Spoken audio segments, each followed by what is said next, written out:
वंदे मातरम। युवा साथियों, विशेषकर ऐसे युवा जो 12वीं उत्तीर्ण कर चुके हैं और कॉलेज में प्रवेश के लिए इच्छुक है, उनके लिए महत्वपूर्ण अपडेट है कि college department of college education की तरफ से कॉलेज नीति भी प्रवेश नीति भी जारी कर दी गई है और दूसरा कॉलेज जो एडमिशन का शेड्यूल है वो भी जारी कर दिया गया है। तो मैंने आज सुबह की वीडियो में आपको बताया था कि जो किसान साथी है या जो भी मजदूर वर्ग है उनके बच्चों के लिए इस बार काफ़ी कुछ छूट दी गई है शुल्क में। तो वो पूरी जानकारी आप वीडियो में देख सकते हैं। मैं आज सुबह ये वीडियो अपलोड किया था। आज हम बात करेंगे कि मैंने सुबह भी कहा था कि बहुत जल्दी प्रवेश नीति 2024-25 है वो घोषित कर दी जाएगी। तो प्रवेश नीति भी घोषित कर दी गई है और प्रवेश शेड्यूल यानी एडमिशन शेड्यूल है, प्रवेश का कार्यक्रम है, वो भी घोषित कर दिया है। किस तारीख से एडमिशन शुरू होंगे, क्या क्या कार्यक्रम होगा, वो सारा डिटेल में आपको बताऊंगा। सबसे पहले बात करेंगे एडमिशन पॉलिसी की, यानी प्रवेश नीति में इस बार क्या क्या होगा, किस किस स्टूडेंट को प्रवेश मिल पाएगा या कितना परसेंटेज की बाध्यता रहेगी, जो भी डिटेल्स है यहाँ से आप देखेंगे। तो ये जो प्रवेश नीति है 2024-23 समस्त प्राचार्य, समस्त राजकीय और निजी महाविद्यालय राजस्थान, इनको ये लेटर लिखा गया है और ये पूरी जो पॉलिसी है ये वेबसाइट पे अपलोड कर दी गई है। ये इस वेबसाइट पे आप यहाँ से जैसे ही इस पर क्लिक करेंगे तो ये यहाँ से आप देखेंगे तो ये पूरी जो पॉलिसी है ये डाउनलोड हो चुकी है। मैंने आपको यही बता रहा हूँ। मैं यहाँ से आप जैसे थोड़ा नीचे स्क्रॉल करेंगे तो ये 6/5/2024 को ये जो भी है प्रवेश नीति है वो घोषित की गई है, जिसमें समस्त राजकीय और निजी महाविद्यालयों के लिए एडमिशन की प्रक्रिया क्या रहेगी उसके बारे में विस्तार से बताया गया है। जिसमें प्रस्तावना उद्देश्य स्नातक पाठ फर्स्ट सेमेस्टर वगैरह में प्रवेश के क्या नियम होंगे, स्नातकोत्तर पाठ्यक्रम में क्या नियम होंगे, विधि संकाय में क्या नियम होंगे, आरक्षण रियायतें लाभ वगैरह क्या क्या होगा। तो काफ़ी बड़ी यानी 36 पेज की पूरी PDF है। ये मैं आपको टेलीग्राम चैनल पे बिल्कुल कर दूंगा या आप HTE यानी जो hte.rajasthan.gov ये डिपार्टमेंट ऑफ कॉलेज एजुकेशन की जो वेबसाइट है इस पर भी जाकर के आप यहाँ से डाउनलोड कर सकते हैं। तो अब इसमें कुछ इंपॉर्टेंट बातें मैं आपको बता दूं, जो सामान्य बातें हैं। इसके अलावा जो प्रवेश के संबंध में है, प्रथम वर्ष के लिए यानी स्नातक पास कोर्स और honours course first semester first के लिए क्या क्या होगा। तो जैसे राजस्थान में अवस्थित किसी भी महाविद्यालय से आरकारी परीक्षा उत्तीर्ण यानी 12वीं परीक्षा है वो उत्तीर्ण होनी चाहिए। अब इसके लिए न्यूनतम परसेंटेज क्या होंगे, तो पास कोर्स के लिए कला संकाय में 45, वाणिज्य संकाय में 45 और विज्ञान संकाय में 48। इससे कम वाले स्टूडेंट है वो पास कोर्स में फॉर्म नहीं भर पाएंगे 12वीं कक्षा में। इसके अलावा अगर फर्स्ट ईयर में ऑनर्स में अगर आप एडमिशन चाहते हैं तो कला विज्ञान में जैसे कला संकाय 12वीं में आपके 48%, वाणिज्य में 48 और विज्ञान में 50% होना चाहिए, तभी आप फॉर्म अप्लाई कर पाएंगे कॉलेज के लिए। इसके अलावा राजस्थान से अन्य राज्य से यानी राजस्थान के अलावा अन्य किसी स्थान से आपने अगर 12वीं की है और राजस्थान के निवासी नहीं हो तो आपको पास कोर्स में एडमिशन लेना तो भी 60% की आवश्यकता होगी और ऑनर्स में भी एडमिशन लेना तो भी आपको 60% न्यूनतम जरूरी है। तो ये तो राजस्थान के बाहर के स्टूडेंट की बात होगी। राजस्थान के स्टूडेंट के लिए 45 से 48 तक और साइंस के स्टूडेंट को अगर ऑनर्स के लिए तो 50% होना अनिवार्य है। और गैरकारी परीक्षा का मतलब है कि मान्यता प्राप्त बोर्ड से, जैसे राजस्थान बोर्ड है, CBSE बोर्ड है या किसी भी राज्य के जो मान्यता प्राप्त बोर्ड है उसमें आपने नियमित या स्वयं पाठी के रूप में 10+2 यानी 12वीं कक्षा उत्तीर्ण की हो तो वो मान्य होगी। तो ये तो हो गया। इसके अलावा अन्य जहाँ से भी आपने 12वीं की है उसके बारे में अलग अलग दिया हुआ है कि जैसे अगर आपने RBSC यानी Rajasthan board of secondary education से या राजस्थान स्टेट बोर्ड से भी अगर 12वीं की है और आपके कोर्स में जो अंग्रेजी है विषय में आप उत्तीर्ण हो तो आप इसके लिए समकक्ष या पात्र होंगे। इसके अलावा विज्ञान संकाय के लिए गणित 12वीं में समकक्षता प्राप्त करने पर विद्यार्थी को विज्ञान संकाय गणित वर्ग का विद्यार्थी माना जाएगा, ये है। इसके अलावा यहाँ एक और इम्पोर्टेंट बात है कि सभी पात्र आवेदकों को प्रवेश देने के पश्चात यदि किसी कक्षा या विषय में स्वीकृत वर्ग विधि संकाय को छोड़ करके स्थान रिक्त रह जाए यानी सीटें अगर खाली रह जाती है तो पात्रता में 3% की छूट दी जा सकती है, यानी न्यूनतम पात्रता है उसमें 3% की छूट दे सकती है। वो अगर जो भी सीटें रिक्त रहेगी तब की बात है, सामान्य जो परसेंटेज मैंने आपको बता दिए। इसके अलावा जैसे कला वर्ग या वाणिज्य वर्ग में पार्ट फर्स्ट में प्रवेश के लिए कौन कौन से संकाय होंगे, कला विज्ञान में गणित का वर्ग होगा और जीव विज्ञान का यानी बायोलॉजी का वर्ग होगा जिसमें फिजिक्स केमिस्ट्री बायो या मैथ्स में है तो फिजिक्स केमिस्ट्री मैथ्स वगैरह है। और आर्ट्स के लिए कोई भी विषय का जो भी ग्रुप होता है वो आपको सिलेक्ट करना पड़ेगा। इसके अलावा गैरकारी परीक्षा में गणित या जीव विज्ञान को अतिरिक्त विषय के रूप में उत्तीर्ण होने वाले अभ्यर्थी दोनों विषयों समूह के लिए आवेदन कर सकते हैं।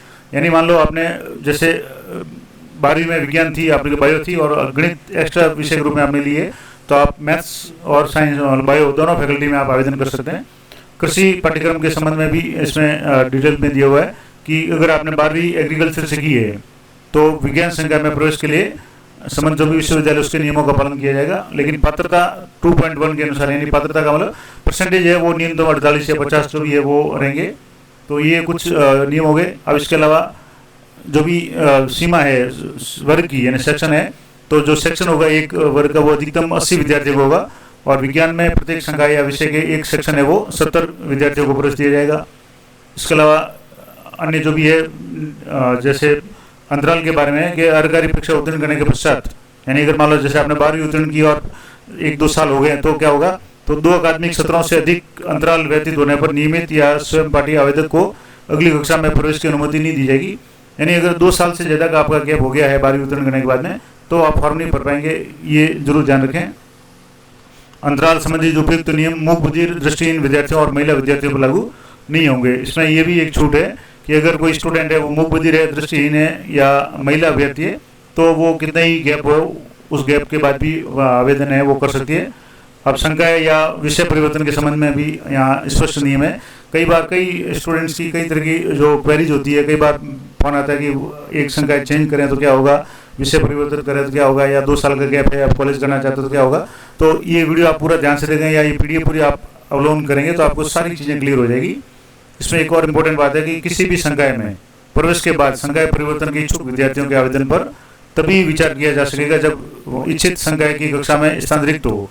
मान लो जैसे आपने साइंस में एडमिशन लिया और आप चाहते हैं कि आर्ट्स में लेना चाहें, तो वहाँ आर्ट्स में अगर संकाय में स्थान रिक्त होंगे तभी बात होगी। दूसरा, परिवर्तन के इच्छुक विद्यार्थी के प्राप्तांक इच्छित विषय या संकाय ऑनर्स के संबंधित जो वर्ग में अंतिम प्रविष्ट विद्यार्थी के प्राप्तांक से कम नहीं हो, यानी जो भी लास्ट मेरिट गई है उस मेरिट से कम नहीं होनी चाहिए, नहीं तो आपका एडमिशन नहीं हो पाएगा।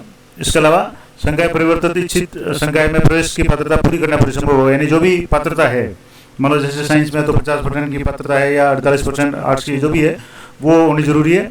ऑनर्स पाठ्यक्रम में प्रविष्ट विद्यार्थी को पास कोर्स में परिवर्तन तभी हो सकेगा जब बिंदु संख्या 2.4.1 के साथ परिवर्तन से ऑनर्स कोर्स में प्रविष्ट विद्यार्थियों की संख्या 20 से अधिक नहीं हो या 20 से कम नहीं हो।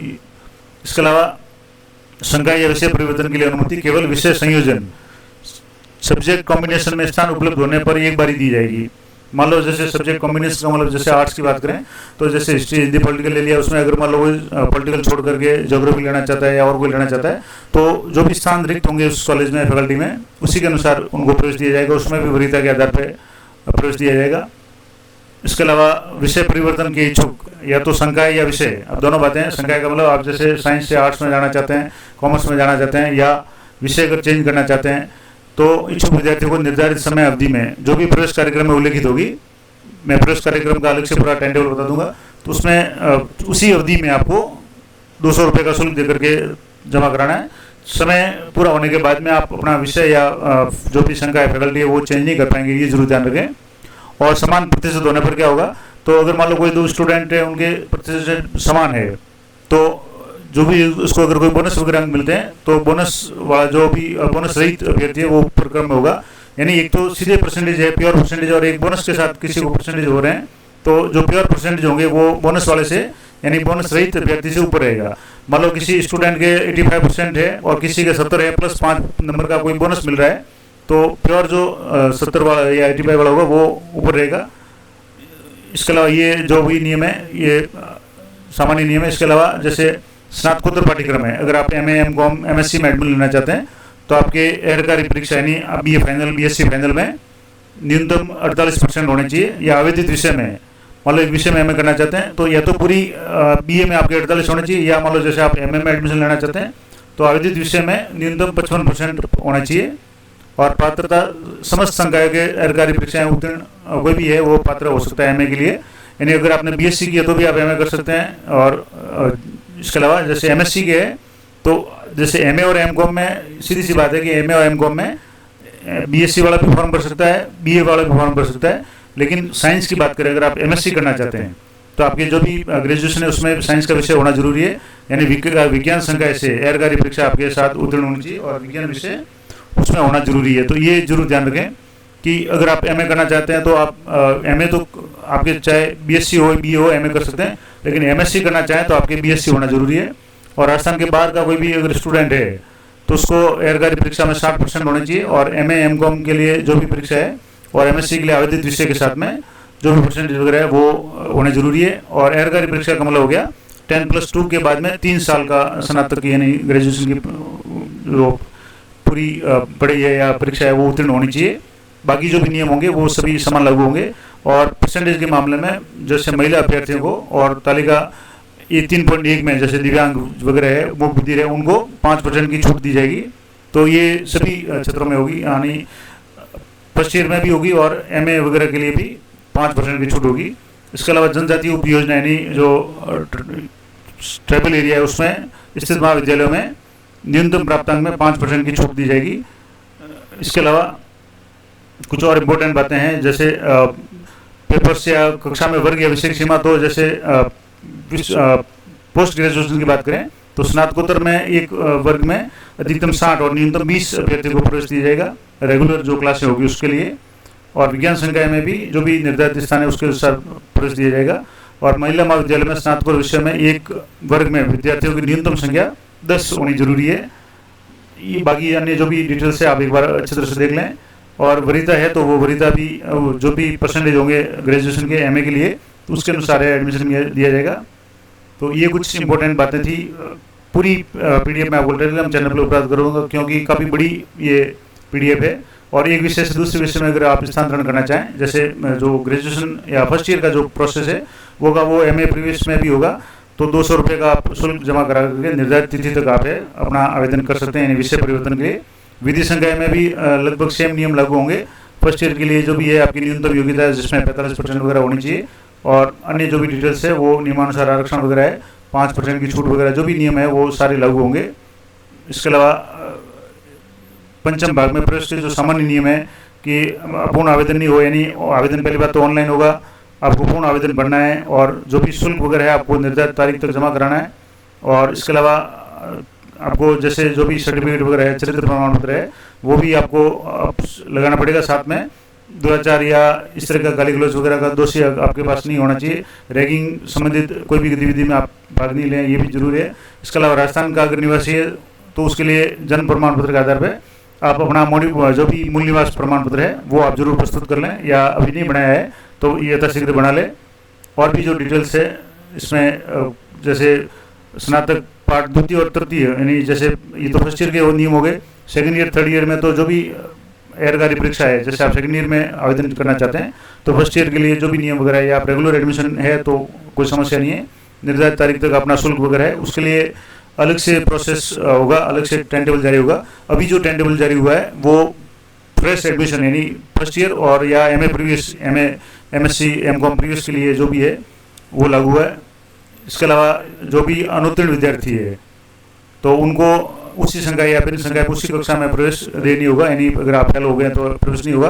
पूरक जिनका है तो पूरक के लिए भी अंतरिम प्रवेश ले सकेंगे, लेकिन जब भी रिजल्ट घोषित होगा आपको पास होना जरूरी है, तभी एडमिशन दिया जाएगा। तो ये कुछ इंपॉर्टेंट बातें थी, मैंने आपको डिटेल में बता दिया। और पूरी पीडीएफ मैं आपको टेलीग्राम चैनल पे उपलब्ध करा दूंगा, वहाँ से भी देख सकते हैं। आपके जो भी डॉक्यूमेंट्स है, खास करके मूल निवास प्रमाण पत्र वगैरह है वो आप जरूर तैयार कर लें। डॉक्यूमेंट्स अपने जो भी है, मार्कलिस्ट है अभी नहीं आई है तो आप कंप्यूटर की मार्कलिस्ट प्रिंट कर लें 12वीं की, और बहुत जल्दी जब तक नहीं आएगी तब तक जो भी ऑनलाइन मार्कलिस्ट होगी वो भी चलेगी। और आप यथाशीघ्र फॉर्म भरें। फॉर्म की डेट है वो घोषित हो चुकी है, तो मैं अगली वीडियो में पूरी डिटेल में आपको बताऊंगा कि किस किस तारीख से, जैसे यहाँ से ये है तो यहाँ से जैसे सोमवार से फॉर्म शुरू हो जाएंगे, उसके बाद में और क्या क्या होगा तो वो मैं पूरा डिटेल आपको अगली वीडियो में बता दूंगा। तो ये महत्वपूर्ण जानकारी थी। कॉलेज प्रवेश जो नीति घोषित की गई है, प्रवेश नीति 2024-25, इसके संबंध में कि किस तरीके से एडमिशन होंगे, क्या क्राइटेरिया रहेगा, न्यूनतम परसेंटेज कितने रहेंगे, ये सारी जानकारी मैंने आपको बता दी। अगली वीडियो में बात करेंगे कि क्या शेड्यूल है, किस किस तारीख से क्या क्या एडमिशन होंगे। तो मिलते हैं नेक्स्ट वीडियो में, तब तक जय हिंद जय भारत।